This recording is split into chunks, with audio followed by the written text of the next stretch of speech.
Hi, I'm Ben Hardy from Expert Village. Alright, and now we're going to be talking about preparing your carrots to be cut for use in your dill dip. First, we're going to have to chop off the ends.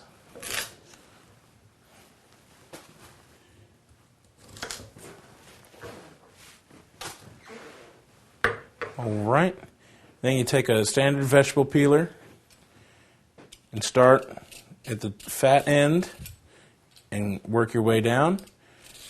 Now, most people love carrots and dips. You don't have to use it. You can use any vegetables such as broccoli, cauliflower, but I personally love carrots with my dip.